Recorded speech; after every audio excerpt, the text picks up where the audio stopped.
Dag sê, welkom by Sondag om 6, jou Christen nuus en aktualiteit program.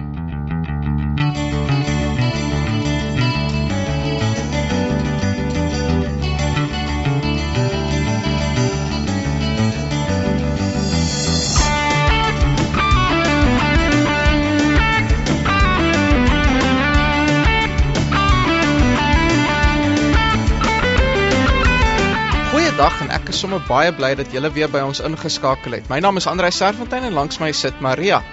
Vandag spring ons weer ouer gewoonte weg met oordenking. Dit word gevolg deur Tyd met Jesus. En daarna is dit voorlesing saam met Letty van der Heide. En Letty se program word gevolg deur jou geloof en hierdie week maak ons die 10 gebooie vir vroue klaar. Dit is reg, ons gereelde luisteraars sal weet dat ons laas keer begin het met die 10 gebooie en vandag gaan ons die tweede helfte van daardie program hanteer. En dan heel laaste het ons die slotgebed.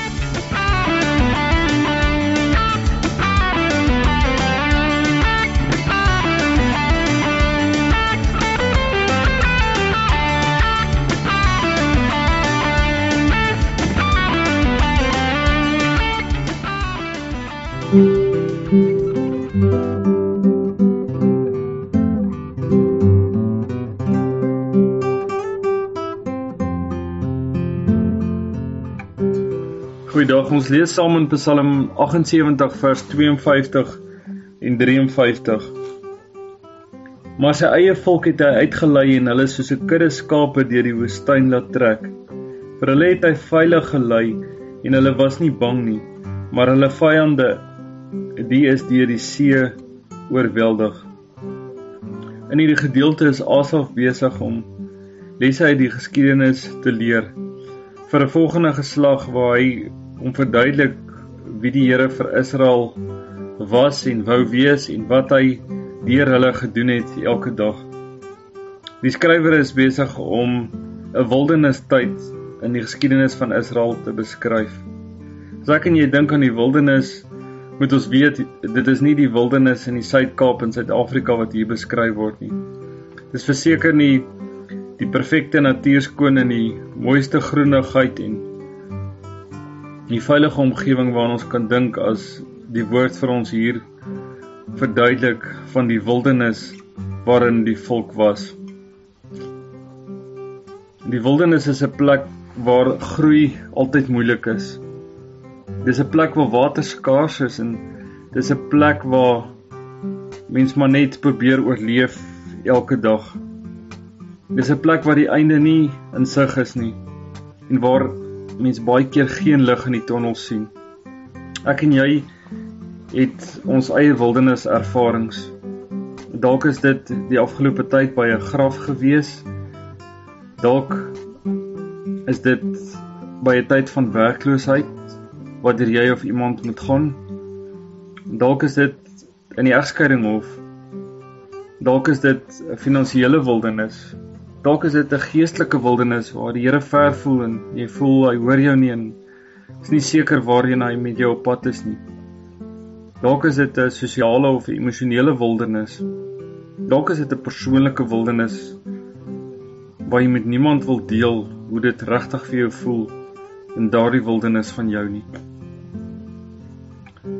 In 'n wildernis is daar baie keer 2 ervarings wat mense het. Die eerste een kan wees, dit lyk net asof daar geen uitkoms uit die wildernis of bos is nie. As 'n mens in 'n bos verdwaal en jy vind geen pad nie, dieselfde ervaring het die volk daai tyd beleef.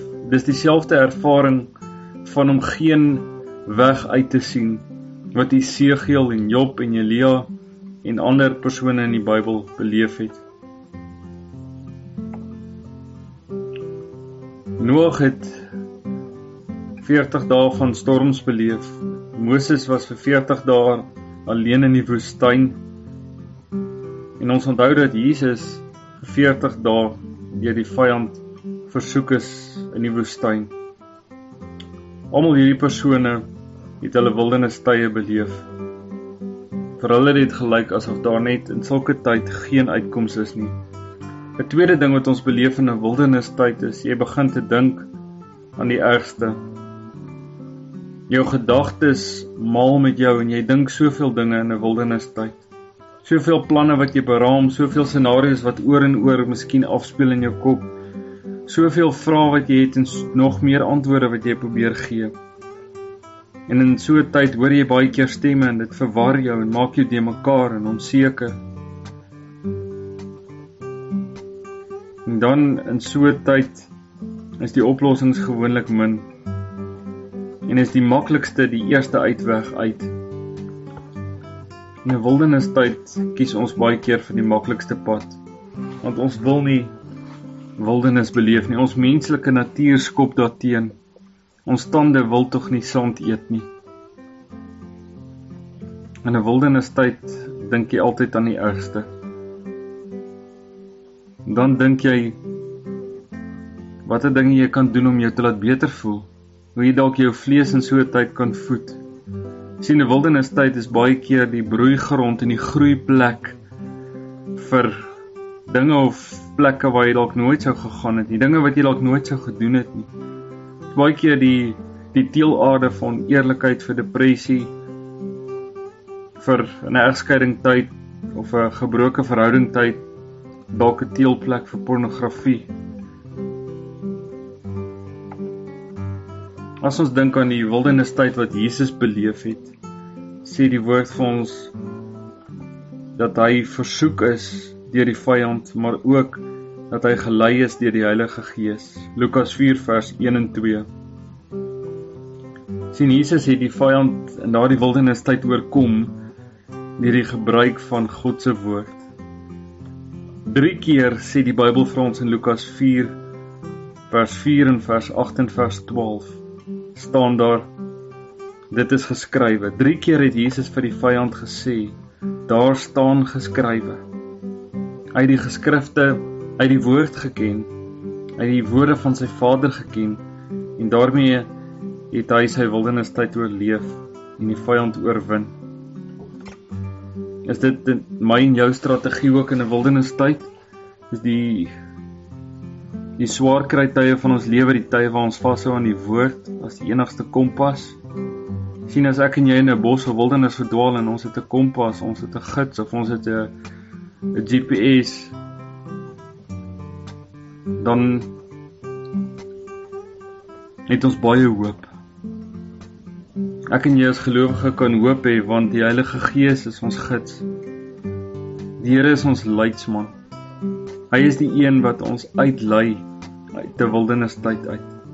Soos hy vir Israel gelei het en hulle versorg het as sy kudde, so lei en versorg hy my en jou elke dag. Glo dit en vertrou hom dat hy jou hand vat en jou uit jou wildernis uit wil lei. Maar terwyl jy nog daar is, sien hom. Kyk deur en verby die omstandighede. Kyk deur en verby die swaar en die bosse en die droogte van die wildernis. Sien en beleef hom. Mag die Here vir my en jou daarmee help. In ons wildernistye, dat ons sal weet, hy lei ons uit. Kom ons bid saam. Here, dankie vir wildernistye. Ons besef dit is groeitye, dit is seertye, dit is pynlike tye, dit is swaar kry tye. Dit is tye wat ons baie keer vir niemand gun nie. En toe die volk so 'n tyd beleef het, Here, was U getrou en was U daar, het U hulle gelei. Lei ons asseblief deur die Gees. Lei vir elke luisteraar wat deur so 'n tyd gegaan het, of dalk besig is om te gaan, of dalk nog gaan. Here, dankie dat ons in ons moeilikste wildernistye altyd op U kan reken. Amen.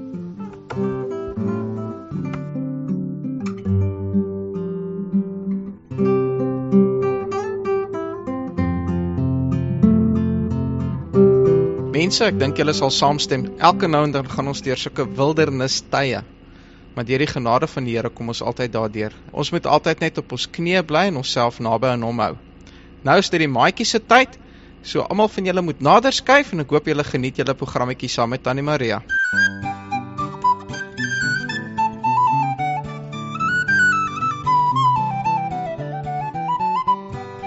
Hallo maatjies. Hallo Tannie. Ag, ek is so bly ons kan vandag weer tyd in die woord spandeer. En vandag gaan ons begin met hoofstuk 4 in Eksodus. Is julle opgewonde? Ja. Jep. Nou maar toe.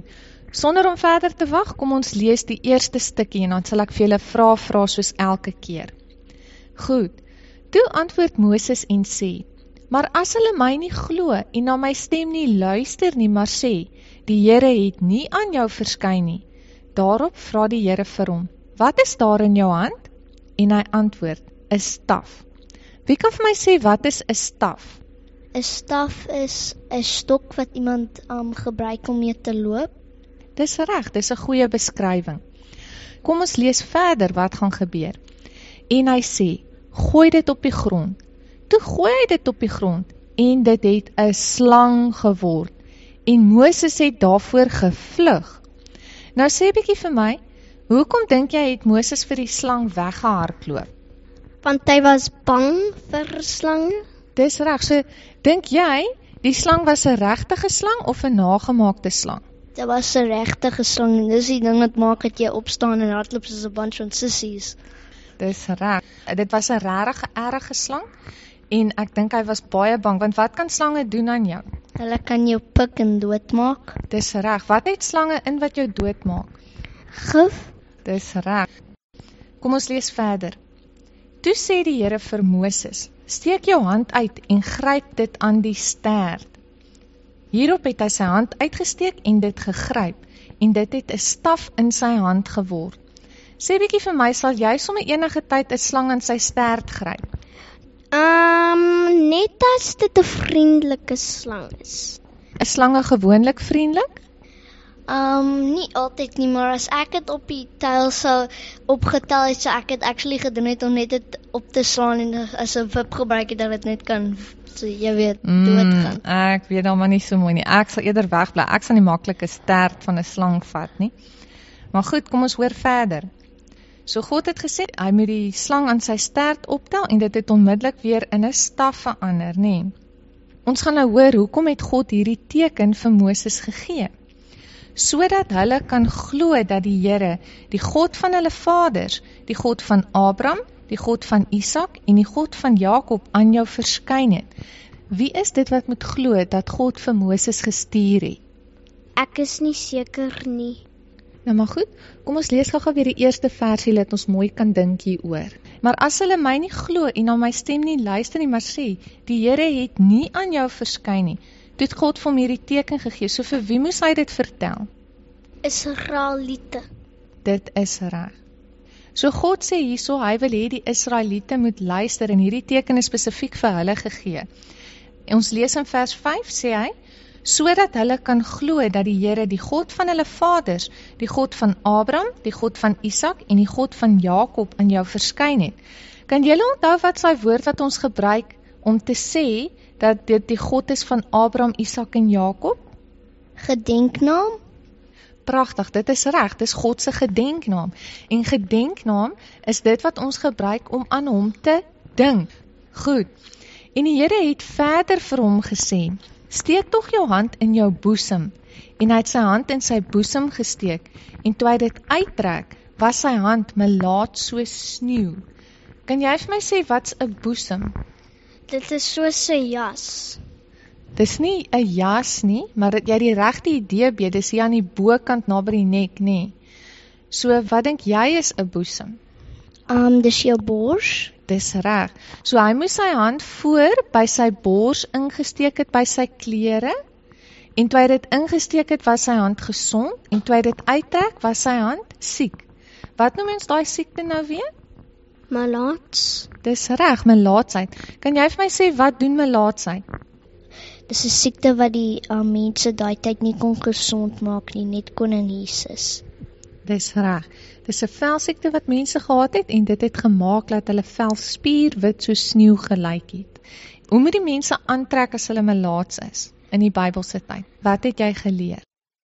Hulle sit lappe rondom hulle hande en goedjies dat die mense nie, dat as hulle iemand raak, dan gaan dit nie hulle aansteek, want melaatsheid was 'n baie aansteeklike siekte. Dis reg, baie mooi. Kom ons luister verder. En hy sê, steek jou hand weer in jou boesem. En hy het sy hand weer in sy boesem gesteek, en toe hy dit uit sy boesem uittrek, was dit weer soos sy ander vlees. Kan jy vir my sê, wat beteken vlees? Vleis. Dis reg, dit kan die vleis wees of sy vel. So sy vel is sy vlees wat jy het, jou vleis. Verstaan julle? Ja. Nou maar goed, kom ons luister verder. En as hulle jou nie glo en aan die eerste teken geen gehoor gee nie, dan sal hulle die laaste teken glo. Ag, hoe wonderlik is God nie. Hier sê hy weer 'n keer vir Moses, wat gaan gebeur nog voordat dit gebeur het. Hy het gesê, dat as hulle nie die eerste teken gaan glo nie, sal hulle die tweede teken glo. God is wonderlik. Hoekom dink jy sou hulle miskien nie die eerste teken geglo het nie? Ek dink dat die Egiptenare die mense gekil met toertjies en goedjies wat hulle gedoen het, en nou dink die Israeliete dat Moses en hulle ook dieselfde toertjies gedoen het. Dit is 'n moontlikheid, nee. Maar dink julle God het toertjies nodig om dinge te doen of vir mense te wys? Nee, hy is God en niks is onmoontlik vir hom nie. Dis die waarheid. Kom ons gaan aan. Hoekom dink jy sou hulle die tweede teken eerder geglo het as die eerste teken? Melaatsheid in daai tyd was nie 'n siekte wat mense kon skoongemaak of weggevat het. Nee, net God kon dit gesond gemaak het. Dis 'n mooi verduideliking, maar ek dink selfs vandag is melaatsheid nie eers 'n siekte wat gesond gemaak kan word nie, net God kan dit doen. So kom ons lees verder.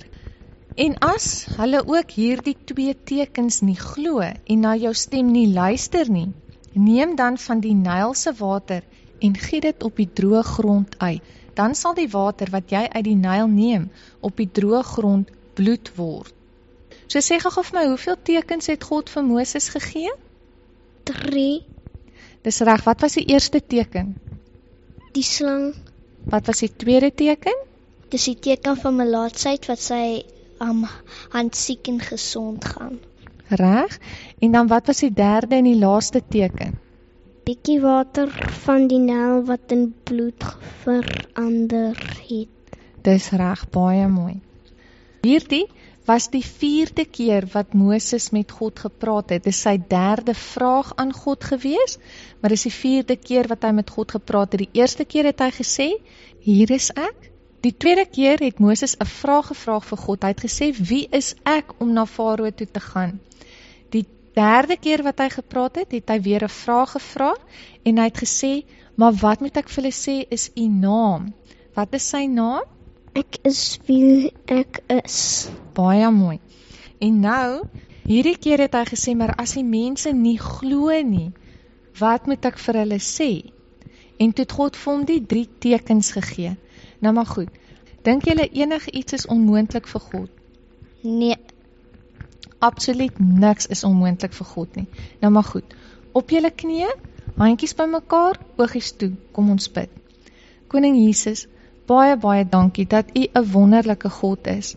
Dankie dat u die Bybel deur die eeue vir ons bewaar het, sodat ons kan leer hoe 'n wonderlike God u is. Baie dankie dat niks vir u onmoontlik is nie. Dat u stokke in slange kan verander en dat u die Nyl se water in bloed kon verander. Help ons ook om te luister en te leer van u. Ek is lief vir my koning. Halleluja. Amen.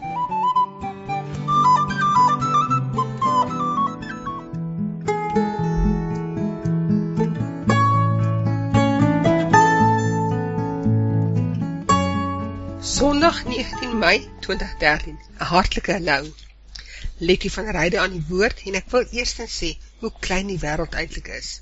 En dan, hoe toevallig en groot toeval soms kan wees. Ek het rondgekyk en rondgelees op soek na geskikte nuwe digter vir Sondag om 6. En besluit op Helen Steinerhuis. En die eerste groot toeval? Helen Steinerhuis, gebore vandag 19 Mei, 113 jaar gelede in Lorain, Ohio. Sy was 'n uiters suksesvolle besigheidsvrou en dosent, maar het haar grootste bevrediging gevind in die skryf van gedigte en verse vir bekende grootekaartjiemaatskappy genaamd American Greetings. Helen Stangerais het haar grootste bekendheid en gewildheid verwerf met die genre Christelike gedigte. Sy is oorlede in April 81, kort voor haar 81ste verjaarsdag. Moet ek iets oor Helen Stangerais sê, kan ek nie ophou nie. Haar werk kan 'n wêreld van fantasie vir 'n kind skep, morele krag aan die tienerjariges gee, bemoediging vir die volwassenes wees, vertroosting vir die oues vandag. Net vir jou is 'n spesiale versameling besienende verse uit die pen van ons geliefde en gewilde Amerikaanse digter Helen Stangerais. Luister na haar inleidende gedig Waardering. Waardering deur Helen Stangerais, opgedra aan al die harte waar hulle op aarde mag wees, wat so vrylik bygedra het tot verkoeking van my gees.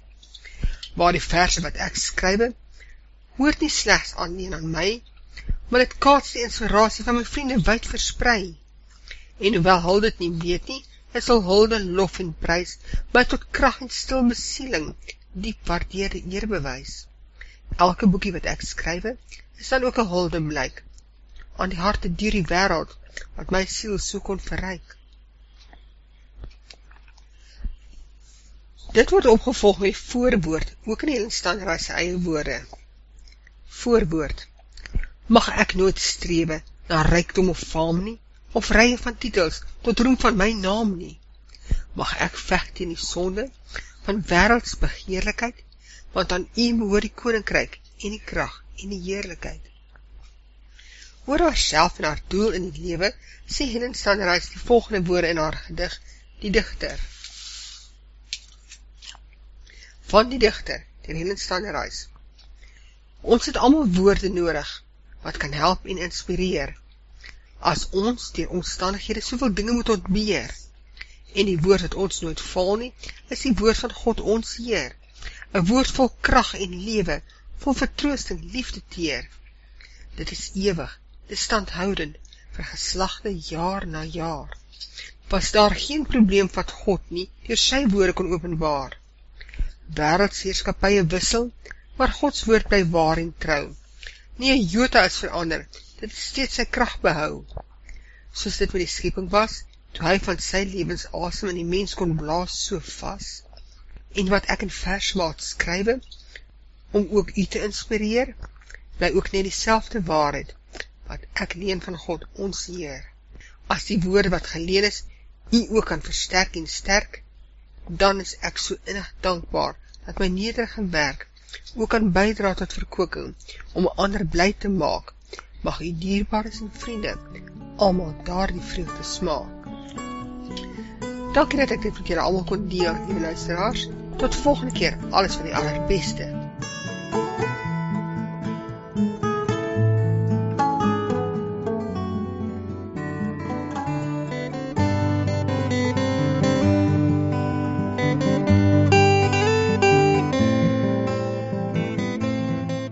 Die van julle wat verlede keer ingeluister het, sal weet dat ons met Moedersdag begin het met die 10 gebooie vir vrouens. En ons het met daardie geleentheid slegs die eerste 5 van die 10 gebooie kon hanteer. Dit is vir my belangrik dat al die luisteraars sal onthou dat ek beslis nie hier in 'n posisie van autoriteit oor mans staan nie. Hierdie is direk vir dames met wie ek graag wil deel dit wat ek geleer het. Ek staan hier in die rol wat God vir my verleen het onder die gesag van my man. Voordat ons hierdie week wegspring met die oorblywende 5 gebooie, wil ek jou net graag herinner aan die eerste 5 gebooie wat ons behandel het. Eerste gebod, vroue moet hul mans help, bystaan en ondersteun. Tweede gebod, die man en vrou sal een wees. Derde gebod, die vrou moet haar man eerbiedig. Vierde gebod, die vrou moet aan haar eie man onderdanig wees. Vyfde gebod, die vrou mag nie in 'n posisie van gesag oor die man wees nie. So, sonder verdere verwyl, kom ons spring weg met die laaste 5 gebooie. 6de gebod, jy mag nie egbreek pleeg of ander verlei nie. Die volgende gedeelte wat ek hierby wil behandel, is iets wat ons as vroue baie keer miskyk. Kom ons lees wat Jesus geleer het in Matteus 5:27 en 28.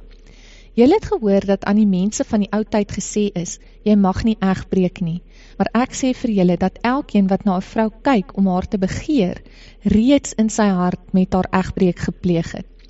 Vers 28 in die Engelse Bybel gebruik die woordjie lust, waar ons Afrikaanse Bybel die woordjie begeer gebruik. Die konnotasie hier is glad nie positief nie, maar bepaald negatief, met spesifieke fokus op seksuele begeerte. Die resultaat van hierdie begeerte is sonde, omdat dit tot emosionele egbreek lei.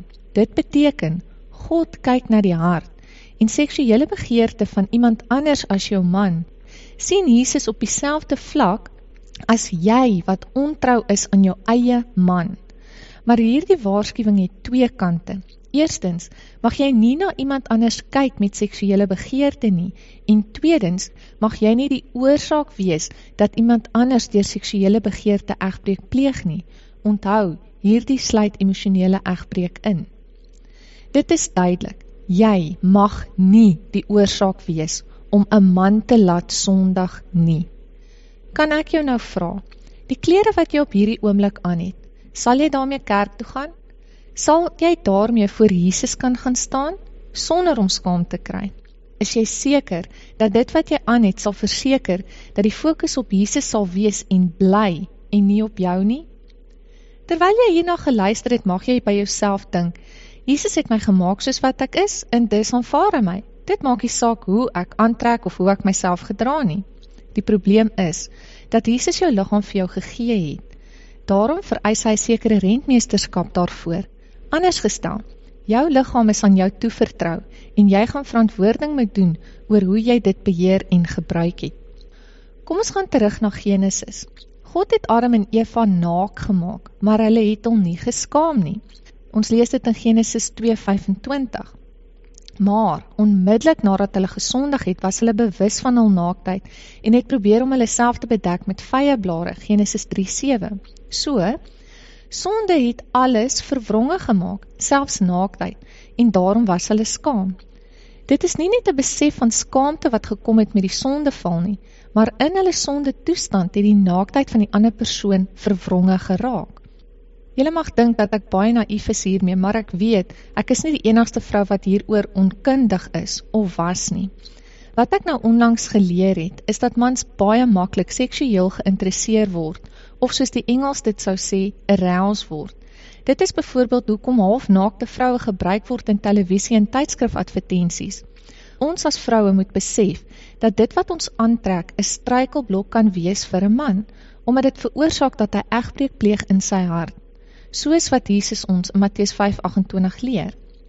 Daarom is dit elke ouer se plig om aan hulle dogters te verduidelik hoe maklik 'n vrou se liggaam, selfs onbewustelik, kan lei tot mans wat seksueel aangewakker is. Dit is belangrik dat hulle dit verstaan, omdat meeste meisies en vrouens nie verstaan wat met 'n man gebeur nie. Mans reageer op dit wat hulle sien. Dit is hoekom hulle seksueel uitgelok word deur hoe ons aantrek. Baie mans wat deur 'n vrou se liggaam seksueel uitgelok word, gaan uiting gee aan daardie aanwakkering. Hierdie kan voorkom as begeerte vir daardie vrou, wat die Bybel beskryf as egbreek. Maar deur herhaalde blootstelling en aanwakkering, kan dit oorgaan tot verslawing in terme van pornografie, maar selfs nog erger, in fisiese uiting in terme van molestering, verkrachting en allerhande seksuele misdade. Onthou asseblief dat skaamte van God afkom. Die bewustheid van naaktheid, wat voortgespruit het uit die sondeval, is deel van die skaamte wat God met die sondeval aan die mens gegee het. Hoekom kan ek dit sê? Dit was God wat Adam en Eva se naaktheid bedek het met dierevelle, Genesis 3:21. Wie is ons dan, om daardie naakte besef en skaamte weg te gooi? Tweedens, 'n seksuele begeerte van 'n man vir 'n vrou deur God ontwerp en beperk vir die huwelik tussen 'n enkel man en 'n enkel vrou. Daarom moet jy as vrou so aantrek om jou man te eer en dis nie ander mans uit te lok tot egbreek nie. Matteus 5:29 en 30 sê, dit sal vir jou beter wees om jou oog uit te ruk en weg te gooi, of om jou hand af te kap, as dat jy die oorsaak is dat iemand anders struikel. Is jy seker dat jou gewoontes, gebruike en gedrag kuis is? Is jy eerbaar? Kan jou optrede as eties en geoorloof beskou word? Hou jy jouself sedelik suiwer, of anders gestel, hou jy jouself rein wanneer dit kom by seksuele moraliteit?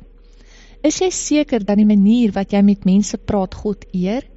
Is jy seker dat die houding wat jy inneem teenoor ander nie aanstootlik of verleidelik is nie? Is jy seker dat dit wat jy passievol verdedig, gegrond is in die woord van God? Is jy seker dat wanneer jy kwaad word, dat dit nie is omdat dit iets is wat strydig is met wat God in die Bybel leer nie? Is jy seker dat jou karakter boekdele spreek van Jesus en sy reddende genade? Wanneer mense na jou kyk, lyk jy meer en meer soos Jesus, of lyk jy meer soos die wêreld? Asseblief, mag ek jou vra om jou klerekas te hersien en seker te maak dat dit wat jy aantrek Jesus sal eer en niemand laat struikel nie? Is jou klerekas nie 'n klein opoffering terwille van die koninkryk van Jesus nie? Koning Jesus, ek smeek dat U ons sal bewaar daarvan dat ons niemand, mans, vroue, kinders, vriende of ongelowiges laat sondig nie. 7de gebod. Weerstaan die wêreld en soek die onverganklike. Ons vroue is al ewig bekommerd of besorg oor hoe ons lyk en wat ons aantrek. Die media bombardeer ons gedurig met hoe 'n vrou moet lyk, wat jy kan en nie kan eet, fiksheid, gesondheid, gremering, hare, juwele, klere en wat ook nog al. Die wêreld se fokus is verseker op die uiterlike, maar ons weet goed dat die uiterlike vergaan, al beklei ons hoe teen grys hare, krekels, krampe en skete. Kom ons lees Efesiërs 5 vers 15 en 16. Pas dan op, dat julle nougeset wandel, nie as onwyse nie, maar as wyse, en koop die tyd uit, omdat die dae boos is.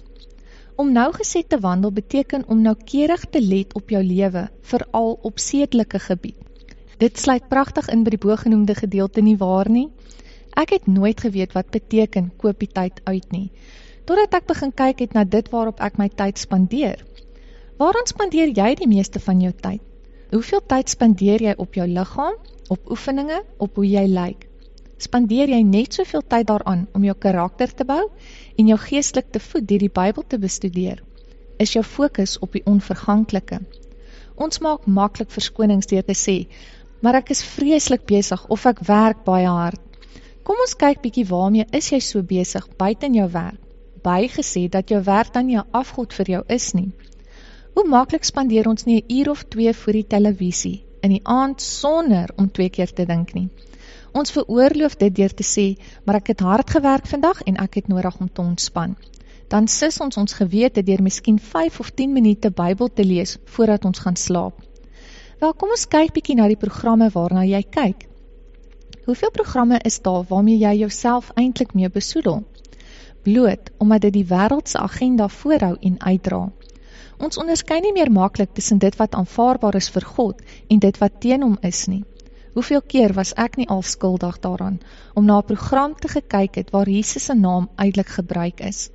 Wanneer laas het jy uit 'n filmvertoning geloop omdat hulle gesê het, "Oh my God," of die kassie afgesit wanneer mense woorde gebruik as verkleinings van God soos G-A-S-H, J-I of G-A-L-L-I? Of in ons eie volksmond verkleinings soos J-I-S, J-I-S-I of J-I-S-L-I-K. Was jy al 'n stryder vir die naam van Jesus, deur mense hierop uit te wys en reg te help, of keer jy dit maar goed deur jou stil sweye? Besoedel jy jouself deur vermaak te word met geweld, rondslaap, kinderstories, leuns of programme wat mans afkraak en wat nogal? Die televisie is nie die enigste sondebok nie. Wat van daardie soetsappige liefdesverhale wat jy maklik in 'n aand sal deurlees, omdat jy wil weet wat gaan gebeur? Wanneer laas het jy soveel tyd in die Bybel spandeer? Wanneer laas het jy tot 1 of 2 uur in die oggend wakker gebly, omdat jy leer uit die lewende woord van God? Wanneer laas het jy 4 uur in die oggend opgestaan om Bybel te lees, soos wat jy bereid is om te doen om rugby of ander sport te geniet? Wanneer laas was jy en jou vriende op tot laat in die aand of die vroeë oggendure, omdat julle saam leer uit die Bybel uit? Sou jy saamstem dat meeste programme nie Jesus verheerlik of sy koninkryk bou nie, maar dit eerder afbreek of bespot, in plaas daarvan om ure te spandeer op dit wat vir jou geen nut of waarde het nie? Kom ons kies om eerder daardie uur of 2 voor die televisie of in 'n soetsappige boek te verruil vir tyd saam met Jesus in sy woord. Uit my persoonlike ondervinding kan ek jou waarborg, dat jy nooit ooit spyt sal wees dat jy dit doen nie. Die bonus is, dat jy jouself dan ook minder blootstel aan die verleidelikhede van die wêreld en jou verhouding met die koning van die heelal bou. Hiermee sluit ek hierdie gebod dan nou af. 1 Timoteus 4 vers 8.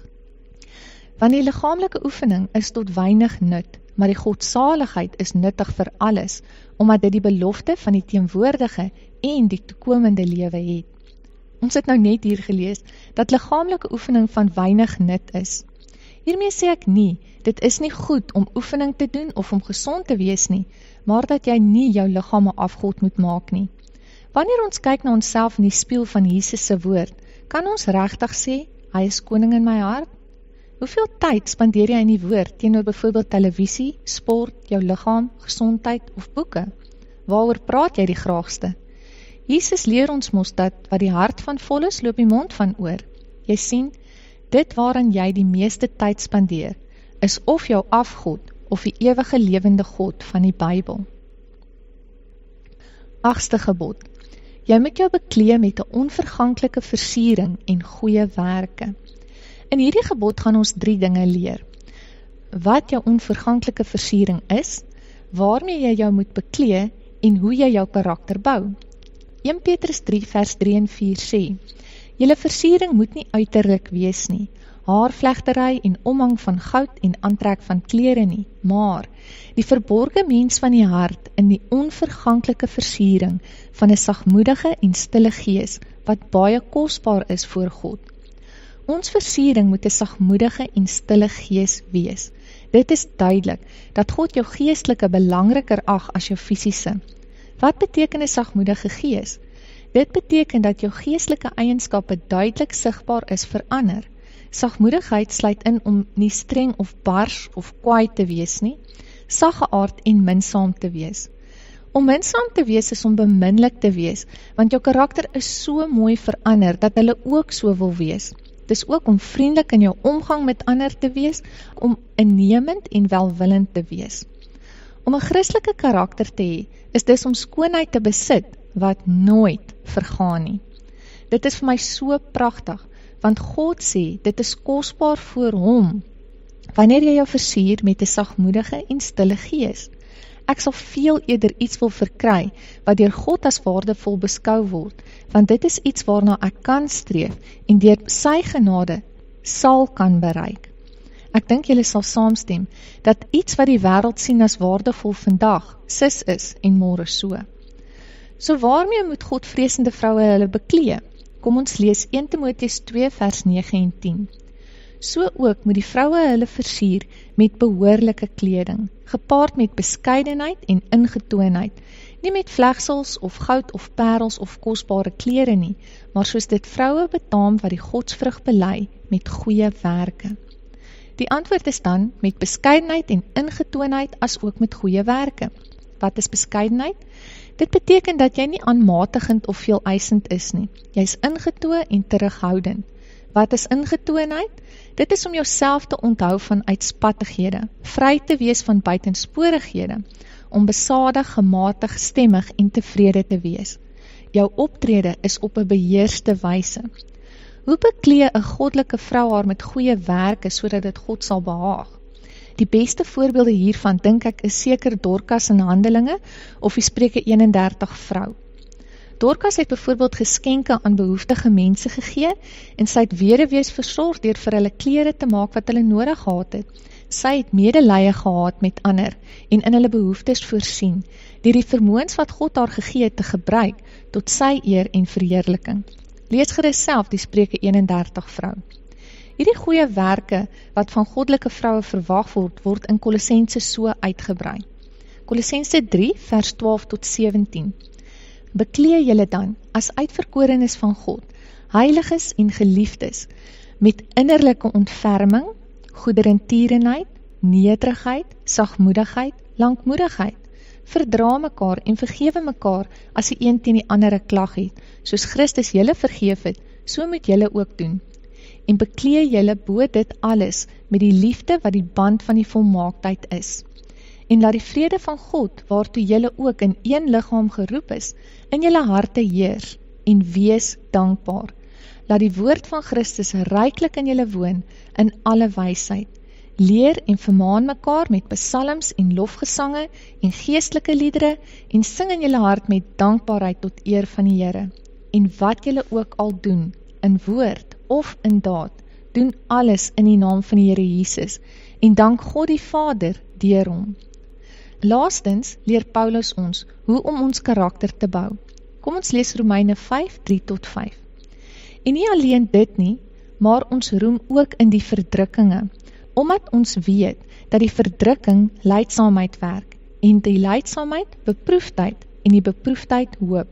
En die hoop beskaam nie, omdat die liefde van God in ons harte uitgestort is, deur die Heilige Gees wat aan ons gegee is. Ja, dit klink dalk baie eienaardig en vreemd, maar verdrukkinge en swaar kry is dit wat jou karakter bou en versterk. Die hoofrede hoekom ons baie keer faal hierin, is omdat ons bang is vir die reaksies van mense, of miskien dat hulle ons sal verwerp of dalk kwaad praat van ons. Jesus was baie duidelik.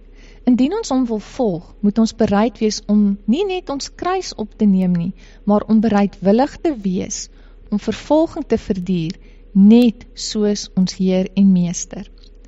Het jy al swaar gekry terwille van die woord van God? Is jy al verwerp omdat jy nie sonde goedkeur nie, of dit nie net ignoreer soos ander nie? Is jou geloof in Jesus al op die proef gestel? Is jy al minagtend behandel, omdat jy standpunt inneem vir Jesus?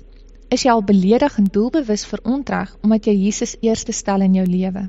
Die punt is, dat as jy nie al swaar gekry het nie, jy heel waarskynlik ook nie 'n sterk, gegronde karakter in Jesus mag hê nie.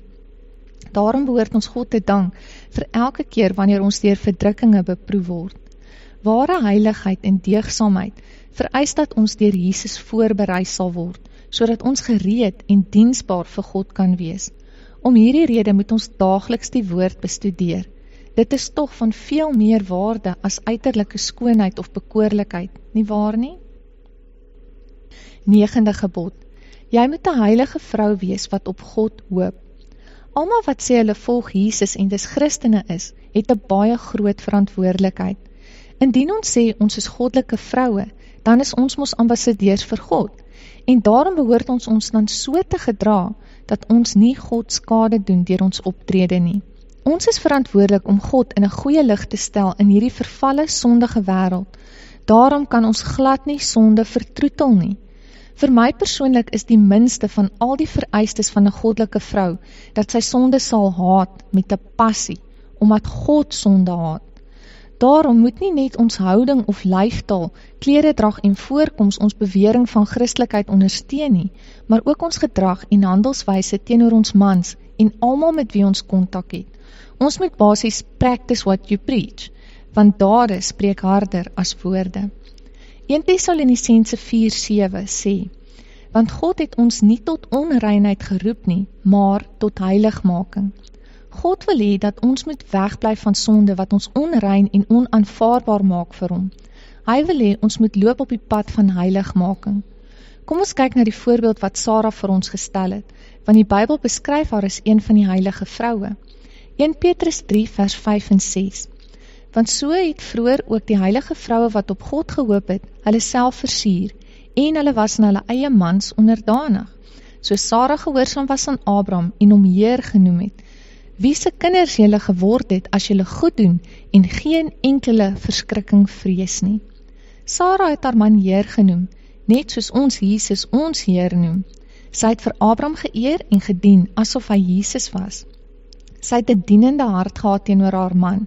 Haar innerlike skoonheid, karakter, beskeidenheid, ingetoonheid, sedigheid, eerbaarheid, diskresie en onderdanigheid aan Abraham gee vir ons die model van hoe om 'n heilige vrou te wees volgens God se standaard.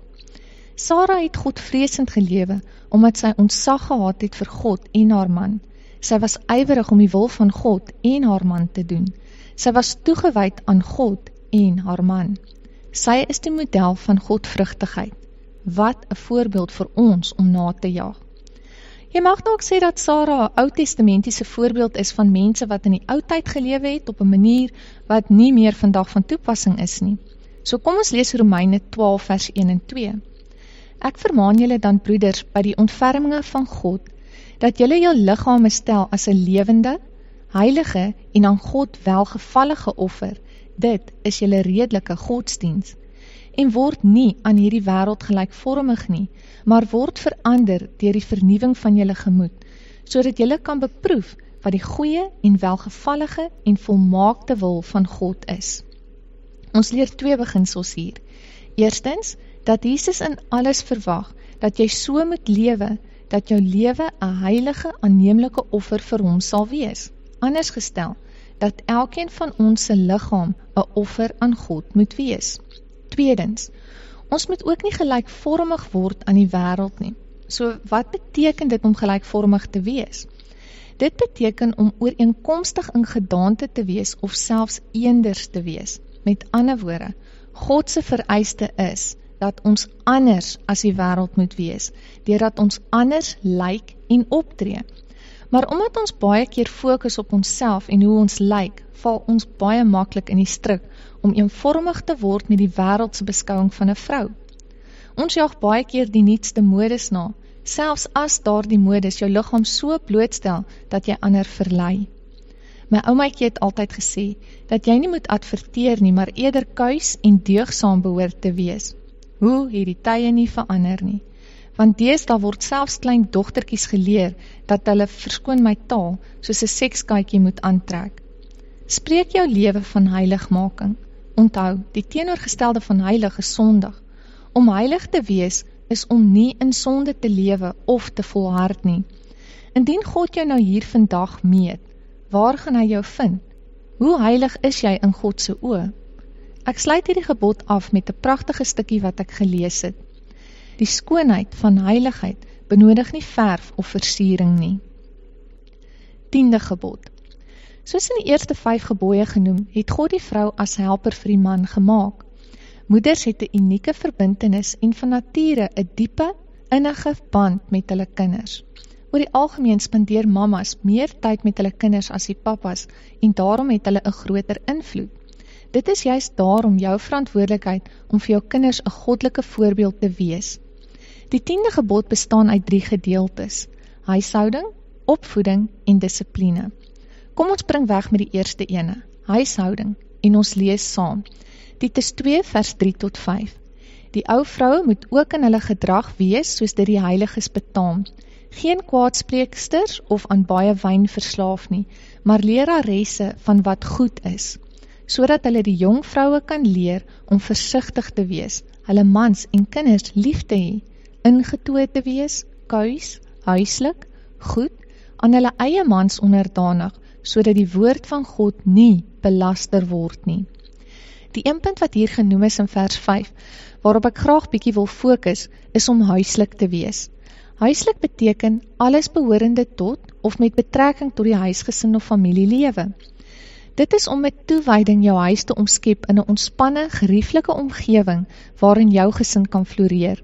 Wanneer jy in beheer is van die huishouding, is dit jou verantwoordelikheid om orde te handhaaf, take te verrig vir die daaglikse funksionering van jou gesin en om 'n atmosfeer van rustigheid en netheid daar te stel en te handhaaf. Hierdie vereis dat jy jouself sal bekwam om byvoorbeeld kos te maak, huis skoon te maak en nog baie meer. Jy is in beheer van die versorging, bestuur en inrig van jou huis. Dis jou verantwoordelikheid om jou gesin se beste belange voor te hou. Indien jou man nie hoef te bekommer oor jou, die kinders of die huis nie, kan hy mos fokus op wat ook al tot voordeel sal wees vir sy gesin en familie. Die goeie reputasie van jou man begin by die huis en is dus 'n weerspieëling van jou as vrou se deugsaamheid. Die doel is dus om geskik en bruikbaar te wees vir die werk van God. Die tweede gedeelte van die 10de gebod gaan oor opvoeding. Daar is net een manier wat reg is en dit is God se manier, omdat dit die weg na die lewe is. Ons verstaan dat dit wat ons kinders leer terwyl hulle klein is, 'n lewenslange gewoonte sal word. Julle sal seker kan saamstem dat ons hierdie waarheid maklik as vanselfsprekend aanvaar. Dit is van uiterste belang dat ons kinders sal leer uit die Bybel en dat dit wat ons daar leer sal toepas met liefde en dissipline deurend tyd. Dit is belangrik dat ons gereeld, gedurig en aanhoudend die beginsels van God se woord aan ons kindertjies leer. Die Bybel is ons kompas, sodat ons koersvas kan bly. So waar kry ek hierdie beginsels aangaande opvoeding? Deuteronomium 4 vers 9 tot 21 leer ons dat ons verantwoordelik is om God se vereistes by ons kinders in te skerp. Hoe doen ons dit? Deur daaroor met hulle te praat met elke moontlike geleentheid, met ander woorde, derendtyd. Jou denke, sowel as jou doen en late moet gerig wees volgens die woord van God, omdat jy lead by example en jou kinders learn by example. Die instruksie en werkswyse wat die Bybel vir ons uiteensit is, dat ons as ouers hierdie model sal stel in alles, sodat jou gesin dit sal gehoorsaam, volg en leer. Die doel van opvoeding is sodat jy jou kinders kan in staat stel om groot mense te word wat selfbeheers is en vrylik sonder moeite onder God se gesag kan lewe. Dit is omdat wanneer ons onsself onderdanig stel aan God se gesag, stel hy ons in staat om vrylik in die vryheid van die evangelie te beweeg. Ons beweeg dan in God se beskerming, wil en genade. Ons as ouers is ons kindertjies se gidse, raadgewers en wegwysers met die woord as kompas. Die sentrale fokus van ouerskap is om die evangelie vir ons kinders te leer, te demonstreer en uit te leef, sodat ons hulle kan help om te verstaan dat God van binne af buitentoe werk. Ons lewens reflekteer ons harte. Lees gerus Spreuke 4:23. Jou gedrag word bepaal deur dit wat in jou hart aangaan. Jesus het self geleer, wat die hart van vol is, loop die mond van oor. Dit wat jy sê en doen, getuig of jou hart ingestel is op die dinge van God of op die dinge van die wêreld. Dit waarop jou hart ingestel is dit wat jou gedrag gaan bepaal. Daarom moet dissipline die oriëntering van jou hart hanteer. Dit is belangrik om ons kinders te leer om te fokus op die kruis, sodat hulle sal leer dat lewenslange satisfaksie by God gevind kan word en dat die wêreld slegs tydelike geluk aanbied. Vryheid kom van gehoorsaamheid, soos Psalm 119 vers 44 en 45 ons leer. Dit is belangrik om vir ons kinders te vertel wat God se wil vir ons lewens is en dit dan te demonstreer. Wanneer ons as ouers foute maak, is dit die ideale geleentheid om beginsels wat God daarstel te modelleer vir ons kinders. Onthou, dade spreek luider as woorde. In die laaste deel van hierdie gebod hanteer ons dissipline, oftewel tugtiging. Persoonlik sien ek dat die geestelike opvoeding van jou kind ook tugtiging insluit. Tugtiging is nie net straf nie, maar teregwysing in liefde, sodat hulle op die weg van die waarheid sal bly. Spreuke 6:23 sê, want die gebod is 'n lamp en die onderwysing 'n lig en die teregwysing van die tug 'n weg na die lewe. Hoekom tugtig ons kinders? Tugtiging is 'n manier om te wys dat jy jou kind liefhet. Indien jy nie jou kind tugtig nie, is dit dieselfde as om te sê, ek haat my kind. Lees gerus Hebreërs 12 vers 5 tot 11, wat wys dat deur te tugtig jy liefde betoon. Dit mag dalk nie op daardie oomblik vir jou of jou kind so voel nie, maar later sal dit vrugte van geregtigheid lewer. Moenie tug wanneer jy kwaad is nie, want jy wil nie vir jou kinders leer the fear of man nie, maar eerder the fear of God. Jakobus 1 vers 19 tot 20 leer ons oor die fear of man, terwyl Psalm 11 vers 10 ons leer oor die fear of God. Dit moet gedoen word met die regte motivering. So wat is ons motivering vir tugtiging?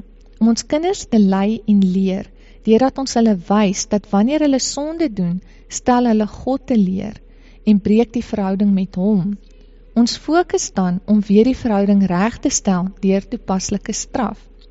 My persoonlike strewe vir my kinders is dat hulle manne van God sal wees, en dit is die rede hoekom ek hulle dissiplineer en lei en rig na die beste van my vermoë. Ek dink nie daar kan enige iets wees wat meer belangrik is, as dat jou kinders Jesus ken en 'n verhouding met hom staan nie. Sal dit nie wonderlik wees, indien die wysheid wat jy geleer het by God, daartoe kan bydra dat jou kinders dieselfde wysheid kan leer, en so goddelike manne en vroue kan wees nie? Ek sluit af. Mense is so bang om te staan op die woord van God, so bang om deur die wêreld verwerp te word, dat hulle alle beginsels by die deur sal uitgooi ter wille van aanvaarding. Is dit werklik die moeite werd? Gee dit werklik vir jou die vryheid, geluk, eer, aanvaarding, gelykheid en gesag wat jy as vrou na smag, of word jy voorgejok, of nog erger, Wil jy voorgejok word, net om jou gewete te streel, of miskien jou ego? Enige iets wat ons stel bo gehoorsaamheid aan God is sonde. Dit maak ons kwesbaar, dit stel ons in gevaar. Sonde het die manier om meer en meer te word. Dit het die vermoë om jou te verblind. Dit keer jou om die waarheid raak te sien. Dit keer jou om God te dien en te eer in waarheid, nederigheid en liefde. Jesus se model is ene wat gedoen is uit liefde, uit omgee vir die vrou en om haar te beskerm. Moenie dit as gering ag nie. Dit is van kardinale belang om te onthou, dat wanneer jy sê jy 'n Christen is, mense na jou kyk soos onder 'n vergrootglas om te sien of dit wat jy sê ooreenstem met dit wat jy doen, en of jy maar net nog 'n skynheilige is, soos die res van die mensdom. Hierdie is 'n besonderse groot verantwoordelikheid wat ons het. Jou optrede as Christenvrou kan bepaal of iemand, wat nog nie Jesus ontmoet het nie, sal kies om Jesus te dien of nie. Jy moet so anders wees as die res van die wêreld, en dit moet so aantreklik wees vir ander, dat hulle ook dit wil verkry, of so wil wees. Hoeveel skade doen ons nie, wanneer ons nie staan op die waarheid van die woord, en doen wat Jesus van ons verwag nie. 'n Godvreesende vrou word gekarakteriseer deur sekerheid en eerbaarheid, want haar innerlike versiering vertoon goddelike wysheid. Dit gee haar die vermoë om enige onverwagse uitdaging met volle vertroue te kan hanteer, want haar vertroue is nie op haarself nie, maar op God. Niemand kan 'n vinger na haar wys of haar beskuldig of verwyd nie, omdat haar houding, optrede, gedrag en kleredrag 'n weerspieëling is van haar innerlike krag wat gegrond is in Jesus. Hierdie is God se hoë vereistes vir elke goddelike vrou. Dit is verseker nie maklik nie. Hierdie sal my hele lewe neem, en ek sal dit steeds nie ten volle kan bereik nie, maar ek sal strewe hiervoor met my hele wese, sodat ek Jesus kan behaag. My uitdaging aan jou is, begin jy om die verandering te wees, wat jy in hierdie wêreld wil sien. Ek sluit af met die volgende bemoediging uit God se woord. Filippense 4 vers 8. Verder broeders, alles wat waar is, alles wat eerbaar is, alles wat regverdig is, alles wat rein is, alles wat lieflik is, alles wat loflik is, watter deug en watter lof daar ook mag wees, bedink dit.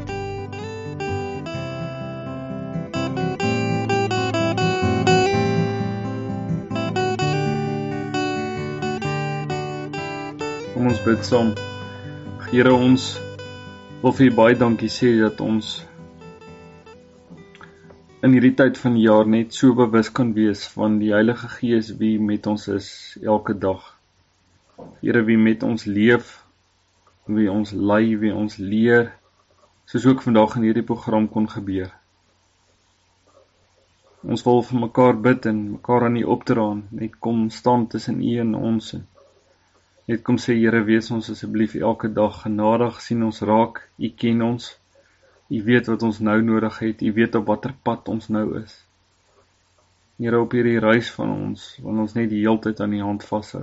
Dankie dat ons dit mag doen, dankie dat ons U kan ken en vir U kan lief wees, en 'n verhouding met U kan leef, en ook vir mekaar kan bid, mekaar kan lief wees en vir mekaar kan omgee. Hierdie program en dit wat vandag gedeel is aan U kan opdra. Seën elke luisteraar, elke programaanbieder, en wees asseblief met elkeen van ons die res van hierdie dag, die res van hierdie naweek en die week wat voor ons is. Ons vra dit alles in die heilige naam. Amen.